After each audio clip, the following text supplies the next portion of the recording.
Bem, pessoal, estamos aqui de volta. Antes de eu começar, deixa eu só falar uma coisa ainda que eu não deu tempo de falar. A gente viu esse markup, né? Era como a gente calcula. Geralmente a área de marketing fala, olha, eu quero que me dê um excesso de custo de tanto, ou seja, aquele que a gente chama de markup. Quando a gente faz o preço com base no mercado, tá? A gente vai simular vários níveis de preço e volume de venda. E geralmente a gente faz uma pesquisa de mercado. Vocês já devem ter recebido alguma pesquisa ou feito alguma pesquisa em que te dão um produto para você degustar e te perguntam: você acha que isso aqui vale R$ 50? Você acha que isso aqui vale R$ 3? Você acha que isso aqui vale R$ 12? E, com base nas respostas, eles acabam determinando o que o mercado valoriza aquele produto, valora aquele produto. Então, é feito muito com base na pesquisa. Então, esse que é o preço com base no mercado. Ou analisando concorrentes. Então, se tiver concorrentes, analisa os concorrentes imediatos. Se não tiver concorrente, é um produto novo, você vai ter que fazer pesquisa de mercado mesmo. Você vai ter que dar para os consumidores e falar: quanto que você acha que vale isso daqui? Preço com base custo-alvo. Às vezes, pessoal, você não consegue botar um preço mais alto. Por quê? Porque os concorrentes já estão dando, já tem um preço para aquele produto. Se você for entrar, você tem que estar alinhado com aquele preço, senão você não vai conseguir vender, a não ser que você ofereça algo a mais. Produto premium, sabe? Prêmios, alguma coisa, sabe? Você consiga vender. Para um produto iniciante, é difícil você conseguir, a não ser que seja um produto revolucionário. E você quer um determinado lucro. Então, às vezes, você fazendo essa continha ao contrário, você chega naquilo que a gente chama de custo-alvo. O custo não pode passar de tanto. Por quê? Porque se o custo passar de tanto, eu não vou conseguir ter esse lucro e vendendo nesse preço. Eu já passei nisso, né, na empresa, pessoal. Eu estava trabalhando, só rapidinho agora, eu estava trabalhando na Credicar e eu trabalhava na área de qualidade e processos, né? Essa implantação de ISO 9000, Seis Sigma, todos esses programas de qualidade, eu trabalhava com isso. E aí nós tínhamos um call center de 3.000 posições, 3.000 estações de trabalho. Era o segundo maior call center do Brasil, tá? E em 3 polos, São Paulo, Salvador, Rio. É um call center gigantesco. Ele tem a central telefônica que o Credicar tinha, e as conexões entre todos os estados, tudo mais. Eu me lembro que o próprio diretor de telecomunicações ele falava que a gente tinha uma equivalente a uma telefônica de um estado pequeno, de tão complexo que era a nossa central, nossa malha telefônica. Pois bem, chegou uma certa hora que a diretoria viu que aquilo tudo tecnicamente era perfeito, mas era muito caro, muito mais caro que o mercado estava cobrando. O call center, o atendimento, era muito caro. Era um atendimento extremamente especializado, mas era muito caro. Era mais do que o dobro do que o pessoal cobrava por atendimento de call center. Porque se você compra o serviço de call center, você compra, é tudo terceirizado. E o nosso era próprio. Pois bem, eles pegaram, a diretoria abriu o jogo, falou com todos os funcionários, chamou todos os funcionários, tá, em reuniões, e falou: daqui um ano, se esse custo não cair no nível do mercado, nós vamos fechar o call center e terceirizar. Isso é o custo-alvo. Foi dado um custo-alvo. Tem que chegar nesse ponto. Se não chegar, acabou a brincadeira.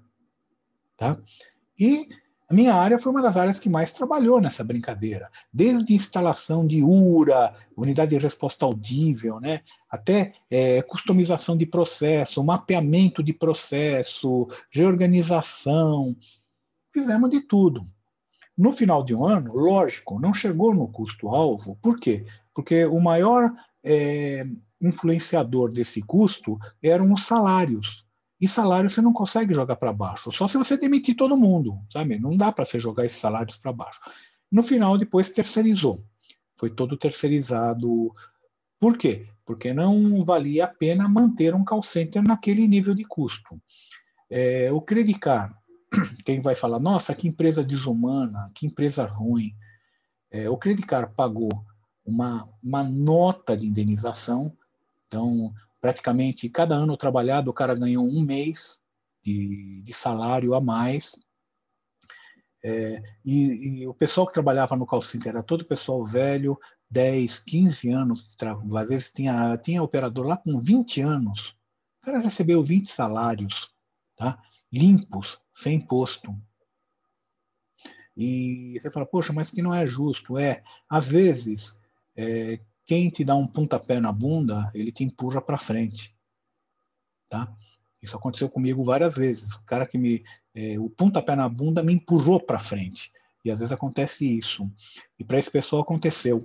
Esse pessoal, o Credicar, ele pagava, por exemplo, metade da faculdade. Não importa que faculdade que você. Eu quero fazer faculdade. Tá bom, o Credicar te paga metade da faculdade. Ele pagava metade. Então, a grande maioria desse pessoal estudou por conta, graças à ajuda do Credicar. O Credicar bancou metade da faculdade das pessoas lá. E o cara se formou e nunca exerceu a profissão dele, tá? Tinha um monte. Eu mesmo, eu fazia análise do call center e eu chamei algumas pessoas que trabalhavam no call center para trabalhar comigo. Eu tinha uma psicóloga, que era atendente. Eu tinha uma psicóloga, eu tinha uma administradora e uma economista. E elas nunca trabalharam na área delas. Elas trabalhavam no call center. A pessoa se acomoda, ganha relativamente bem, não ganha talvez como ela ganhasse, mas, né? E esse pontapé empurrou todo mundo para frente. Foi oferecido, quem quisesse ir trabalhar com a empresa terceirizadora, né? Lógico que não ganhando a mesma coisa, né? Ganhando o salário dele, e pouquíssima gente quis ir trabalhar. Cada um falou: agora que eu estou fora e eu ainda ganhei uma bolada, vou investir na minha carreira, vou trabalhar naquilo que eu me formei. E foi isso. Eu acho que foi bom para todo mundo essa brincadeira. Aproveitou o que aconteceu, né? Aproveita, você tem que pegar, tal negócio, você tem que pegar o limão e transformar numa limonada, tá, pessoal? A vida é assim. Às vezes aquele pontapé na bunda te empurra para frente, te faz ver, abre seus horizontes. Você só não pode desanimar, mas acontece. Bem, então, isso é o custo-alvo. A empresa adotou um custo-alvo, ela queria chegar naquele custo, não chegou? Então, vamos terceirizar, vamos fazer outra coisa. Bem, só isso que eu tinha que falar aqui e vamos para o exercício. Vocês estão aí com a planilha? Vamos pegar o 19.1.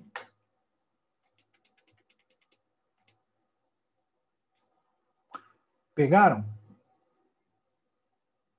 Sim. Então vamos lá, pessoal. Eu tenho uma fábrica que fabrica rodas de carro, rodas de magnésio, né? E ela fabrica 3 tipos de roda: a esportiva, a comercial e a normal, tá? Então a empresa, ela deseja um markup, conforme foi dado na tabela que está mais um pouquinho abaixo, e ela fabrica um pouco a mais do que o pedido por causa de quebras que ocorrem na produção. Então, ela quer um markup de 35%. Você lembra que a gente falou do markup? Quando eu falo markup de 35%, é o seguinte: do preço de venda, 35% é markup, logo 65% é custo. É isso que a empresa quer. Ela quer 35% de markup. E ela tem essa produção de jogos de rodas, né? 165, 95, 96, e essas vendas. Então, ela tem essas vendas e essa produção. O custo total de matéria-prima. Então, o custo total de matéria-prima foi dado, né? Então, isso é custo direto, não é grande problema. Custos indiretos, ele não deu nenhum aqui. Ótimo, menos coisa para calcular. Deu aqui um tempo de produção para fabricar cada produto, né? Então, tempo de máquina, 1,8. Se eu multiplicar pela quantidade produzida, vou ter 297 horas. 1,4 horas vezes 95 dá 133. Uma hora aqui vezes 98 dá 98. E o meu total de horas de máquina são 528. Mão de obra também foi dado o número de horas que eu estou trabalhando. 1,4, 1 e 1, dá 231, 95 e 98. E tem outros custos. Tem custos fixos. Custos fixos são indiretos, né? Vou ter que ratear custo fixo. Então, supervisão da produção 255, depreciação de equipamento 160 e outros que vou ratear por hora máquina por 141.500. E tenho energia elétrica, mão de obra direta e outros que é variável. Então, se eu tenho aqui o tempo de horas, tempo de mão de obras aqui, se eu multiplicar pelo valor da mão de obra, eu vou ter o quanto que eu gasto de mão de obra, tá?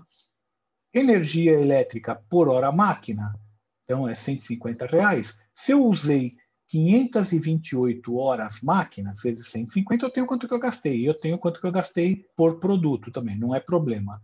E outros também que vai ser por hora máquina, que são alguma outra coisa, também vai ser multiplicado por isso daqui. Tá, ok? Então, o que ele pede? Vamos calcular aqui. Vamos calcular. Primeiro, eu quero saber o custo mesmo, não é margem de contribuição, pessoal. Markup é em cima de custo, não de margem de contribuição. Vamos calcular o custo para esses produtos. Então, vamos começar achando qual que é o custo variável de horas máquinas, que eu acabei de falar agora para vocês. Por hora máquina, esses custos variáveis são energia elétrica e outros. Então, soma 500 mais 150, multiplica, saiu, está aqui, e multiplica isso pela quantidade de horas máquinas.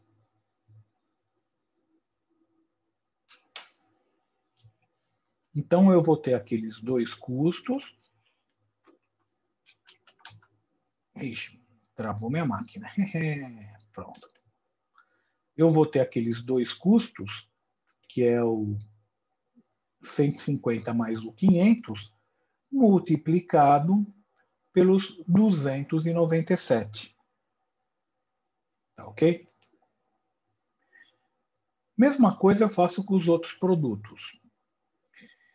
Os custos variáveis, que são função da hora de mão de obra. Basicamente, o que eu tenho aqui de custo variável com base na mão de obra é esse da linha 33. Então, esse da linha 33, eu vou multiplicar esse 1.000 por esses 231 aqui, que é o número de horas de mão de obra direta que eu uso na esportiva. Faz a mesma para comercial, mesma para normal.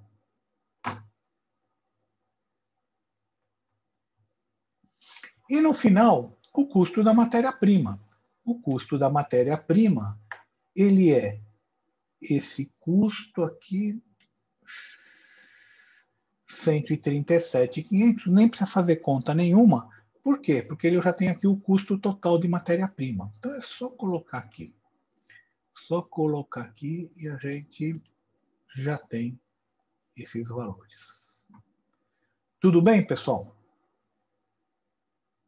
Tudo. Fora isso, eu ainda tenho mais alguns custos, que são aqueles custos fixos. Quais são os custos fixos? Tem o 526, que é aqueles 225, 160 e 141. Dos 526. que eu tenho que ratear entre todos os produtos. Como que eu vou fazer o rateio? Eu vou fazer o rateio, ele deu aqui, rateado com base na hora máquina. Então, meu critério de rateio é hora máquina. Cadê aqui, ó? Aqui, hora máquina. É 297, 133 e 96. Eu não coloquei aqui uma linha a mais para repetir isso daqui. Eu simplesmente fiz a conta aqui. Qual conta foi essa? Pegar 297 por 528, dá 56. Pega 133 por 528 e pega 98 por 528. Então, eu tenho a proporção.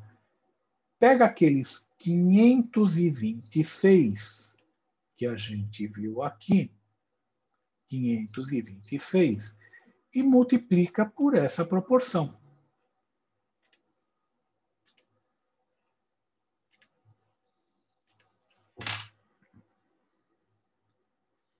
Tudo bem, pessoal? Sim. E qual vai ser o custo total? O custo total é a soma de tudo isso. Somando tudo isso, vai dar uns 1.015, 451, 335. Legal. Então, eu tenho o custo desses produtos, né? Não esqueçam que o preço é igual ao custo mais o markup. Eu tenho esse custo e eu falo que o meu markup tem que ser de 35% do preço. Tudo bem até aqui? Então, vamos lá, pessoal. Vamos ver esse quadrinho azul aqui do lado, antes de a gente continuar fazendo conta.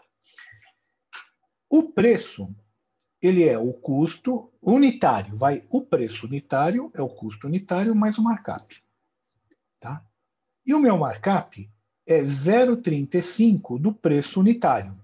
Tudo bem? Eu tenho a equação 1, equação 2.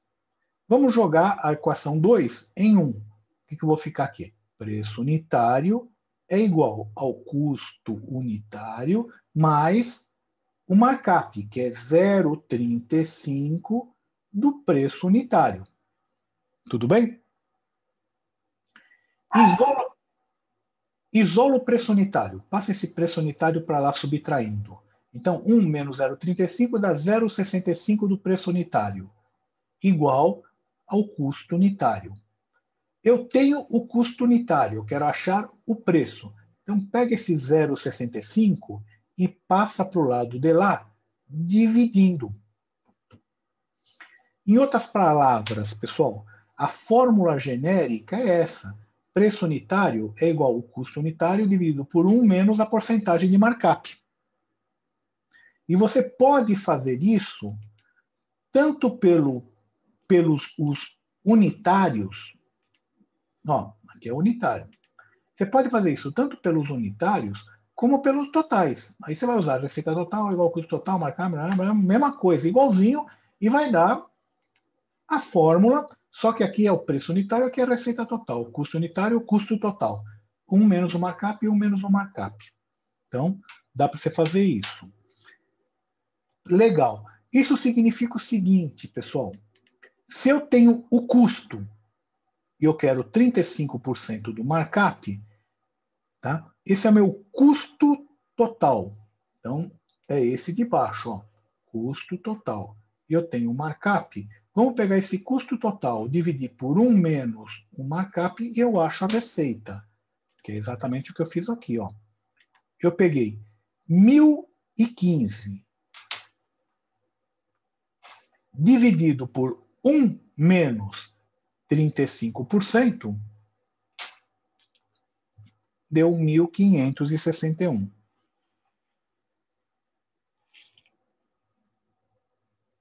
Logo, se eu produzir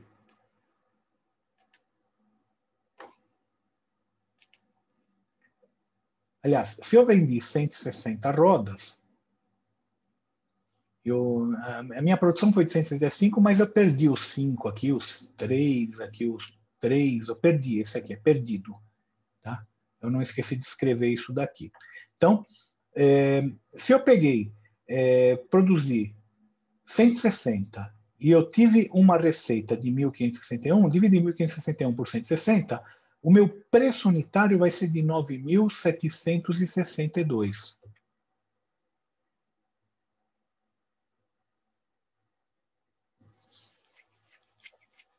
Tudo bem, pessoal? Tudo. Podemos ir em frente? Sim. Então,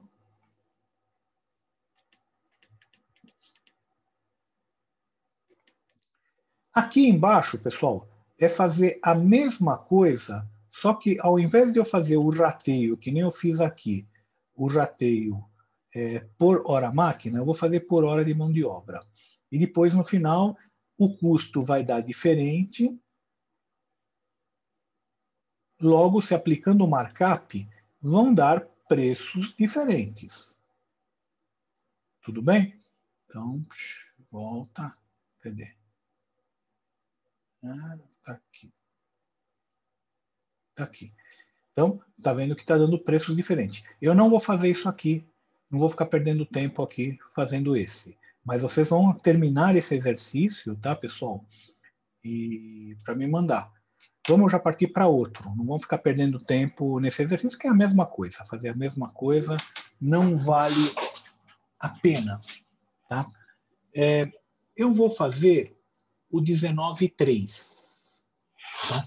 Por quê? Porque aí entrou aquela pesquisa de mercado, o preço pelo mercado, para vocês terem uma ideia de como que é feito, tá?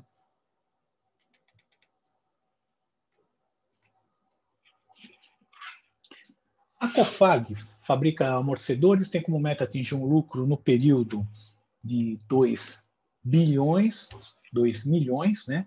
A empresa tem capacidade de produzir 58 mil unidades, mas está colocada no mercado apenas 54 mil, ou seja, ela tem capacidade ociosa ainda, e ao preço de R$ 220 o produto que ela está fabricando. O departamento de marketing fez uma pesquisa que determinou o nível e o volume de preços. Então, é aquilo que eu falei, tá, para vocês. Quando as empresas costumam fazer lançamento de bens de consumo, pessoal, elas gostam de fazer pesquisa, por exemplo, em Curitiba, em Ribeirão Preto, porque eles falam que essas cidades é a média das cidades do Brasil. Por incrível que pareça, não me pergunta por quê, isso é coisa de marqueteiro. Mas eles fazem pesquisa, muita pesquisa de produto lá, vão lançar um todinho novo. Vai lá em Curitiba e faz lá a pesquisa, tá? Do todinho.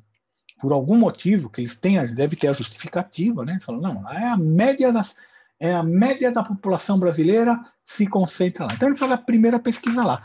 Porque a outra alternativa que ele teria seria que nem pesquisa eleitoral de presidente. Teria que pegar proporcionalmente em cada estado, qual é a população, fazer proporcional, número de homens, número de mulheres, ou seja, ir dividindo, até conseguir de 3 mil pesquisas, vai ser 142 no estado de Minas Gerais, sendo que dessas 142, a proporção de homem e mulher, vamos supor, não sei o número, mas 74 tem que ser de homem, 71 tem que ser de mulher, e dessa daí proporção de rico tem que ser tanto. É complicado, pesquisa eleitoral é muito complicado. Então, e às vezes, para baratear, porque é muito caro vocês fazerem isso, tá, pessoal? Para baratear, se pega só uma cidade. Para pesquisa eleitoral não pode fazer isso, tá? É proibido. Você tem que fazer a pesquisa realmente tentando cobrir todos os vieses. Mas para um produto em que não é para eu divulgar essa pesquisa, é para eu tomar decisões, a gente simplifica. Não preciso ir em todos os estados para ver. Não. Vamos fazer em Curitiba. Faz em Curitiba. Faz em Curitiba, acabou. Legal. E lá, eles fizeram a distribuição do produto, todinho, e fizeram. Olha, se tivesse R$ 200, quantas pessoas comprariam esse todinho? Vamos supor, 60 mil pessoas comprariam o todinho. E se fosse 220? 54. Se fosse 240? 48. E foram fazendo assim. Foram fazendo o teste. Tá? O que você achou? Você gostou do todinho? Gostou? Olha, se esse todinho aí custasse R$ 200, você compraria? Se custasse 220, você compraria? E vai estabelecendo, mais ou menos, o quanto as pessoas dão valor àquele produto. Tá? Acho que vocês têm uma aula aí de pesquisa de mercado, né? Eu acho que com a professora Raquel, se não me engano, é isso, né? É optativa, É mas é com optativa? a Raquel, é. Com a Raquel. E ela deve falar isso, né? Ela deve comentar esse daí, não só o cálculo, né? Mas deve calcular a metodologia, toda a metodologia que tem para fazer essas pesquisas. E é mais ou menos isso. Espero não estar falando bobagem, né? Bem, com isso, as empresas já têm uma noção de quanto que ela consegue vender a cada preço. Ela tem uma curva. Ela tem aquela curva da oferta e da demanda, né? Que vocês viram, né? Aliás, da demanda, não da oferta. Essa é a curva da demanda. Tá? Lembra de economia, a curva da oferta e da demanda? Essa é a curva da demanda. Acabou de traçar a curva da demanda. E não é uma reta isso, tá? Entendam. Quando a gente dá economia, a gente põe uma reta para simplificar. Essa é uma curva mesmo, é uma curva. O consumidor dá valores estranhos. R$ 12.000 um iPhone, sabe, pessoal? Porque ele só põe esse preço porque tem gente que paga, né? Exatamente. Tem gente que paga, que vê valor. Não estou criticando, mas vê valor de R$ 12.000 no iPhone. Eu não consigo enxergar isso, mas tem gente que enxerga. Então, por que eu não vou vender a R$ 12.000? Eu sou bobo? Então, é mais ou menos isso, né? Bem, custos variáveis totais. Foi dado esses custos variáveis. Custos variáveis são custos diretos. Eu não tenho grande problema. É multiplicar pela quantidade, acabou. Eu tenho aqui comissões. Comissões não é custo, é despesa. Então, é uma despesa variável aqui, essas comissões. Mas está aí junto, jogado junto. Né? Podia chamar aqui custos e despesas variáveis. Custos fixos. Então, tenho mão de obra, depreciação da fábrica, depreciação de máquinas e despesa de administração geral. Tá? Então, são custos fixos unitários. Vamos ver o resultado da empresa, tá, pessoal? Hoje, eu fabrico 54.000 a 220. Então, eu vou pegar, multiplicar 54 por 220. Eu tenho uma receita de líquida de 11 milhões. Uso matéria-prima, embalagens e comissões. Tá? Comissões, como eu coloquei comissões, e comissões é uma despesa, não é custo, vou até colocar aqui custos e despesas, tá? Variáveis. Eu tenho, isso aqui não é o lucro, isso é a margem de contribuição. Então, calculei margem de contribuição, legal. Isso é pelo total. Então, como é pelo total, eu vou tirar agora os custos que são fixos. Mão de obra. Professor, mão de obra não era custo variável?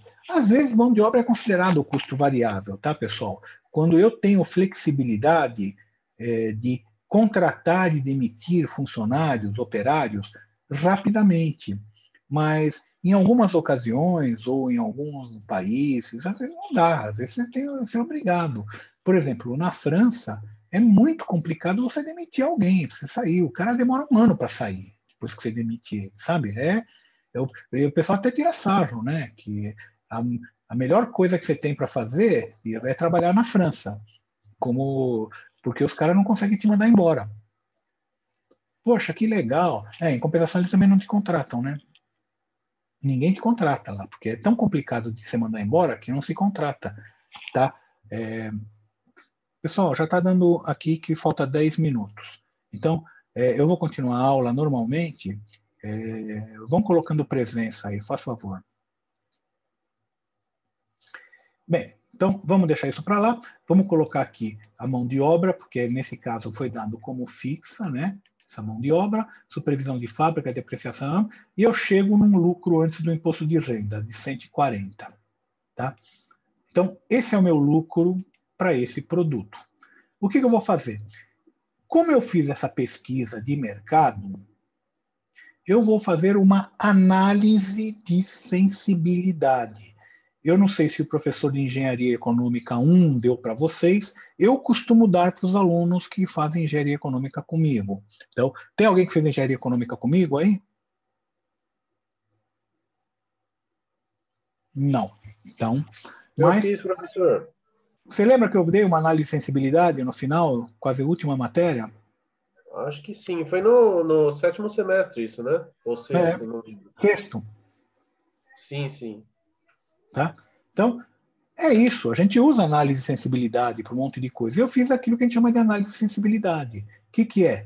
Eu coloquei aqui os preços de venda e eu fiz aqui essa tabelinha, eu coloquei na horizontal, né? Então, 220, menos as despesas variáveis, menos os custos variáveis, tá? Acha a margem de contribuição. Ó, repara que aqui pro amarelinho, que é 220, é essa coluna aqui, ó, unitário, tá? Chega no 60, meu volume é de 54, tá? Esses custos, como são fixos,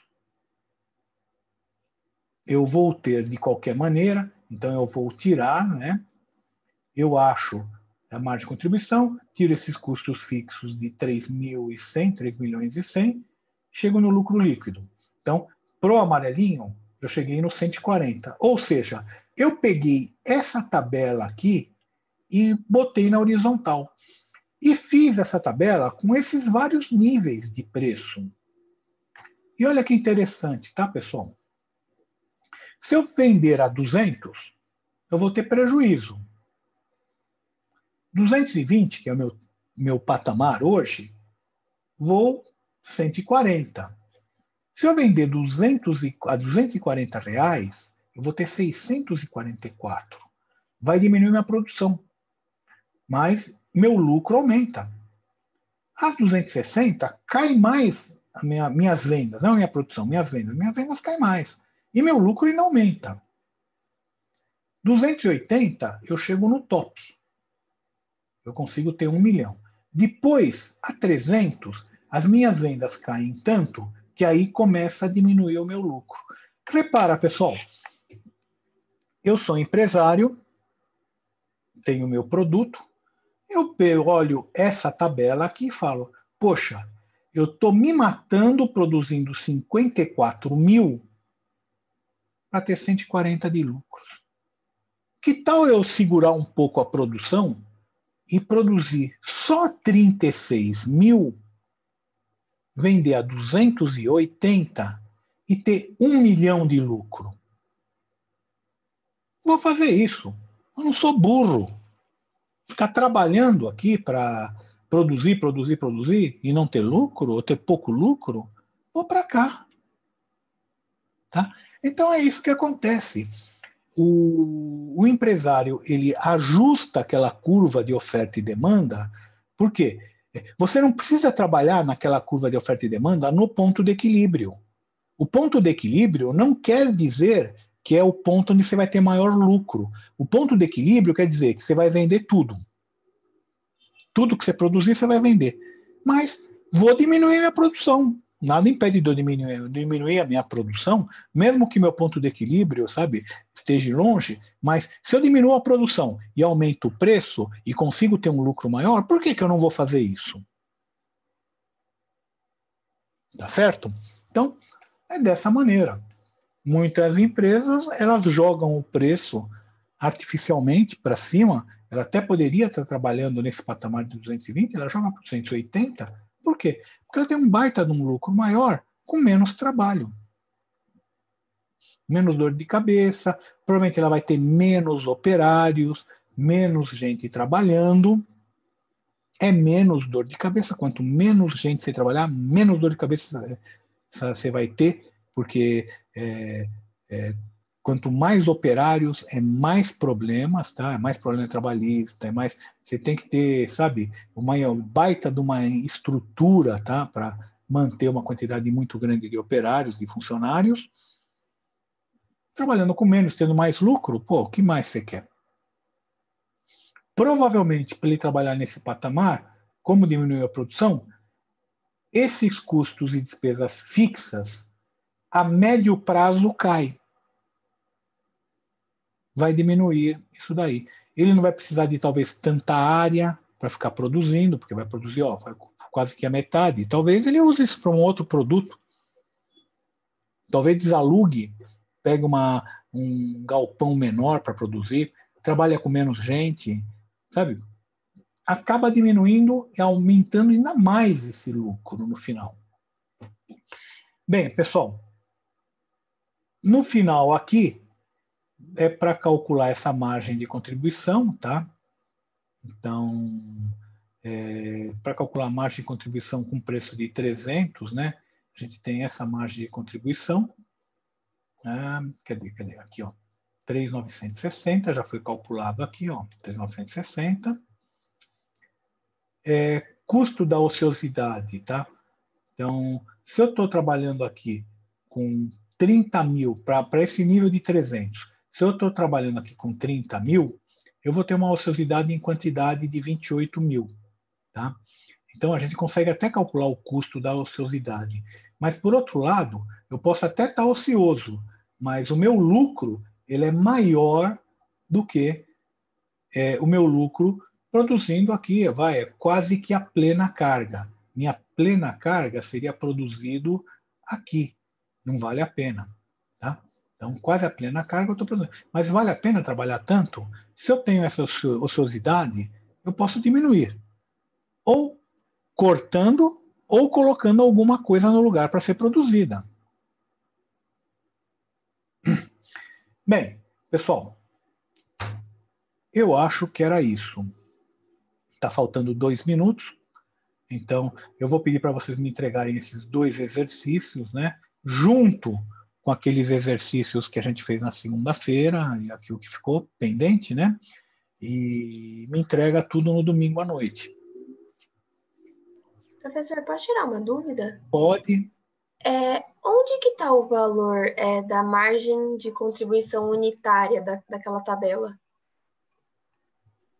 Isso, esse 42, o 60. Não. Aqui, ó, margem de contribuição unitária é essa. Onde que está esses valores? Ou como eu descubro? O cálculo é justamente esse, ó.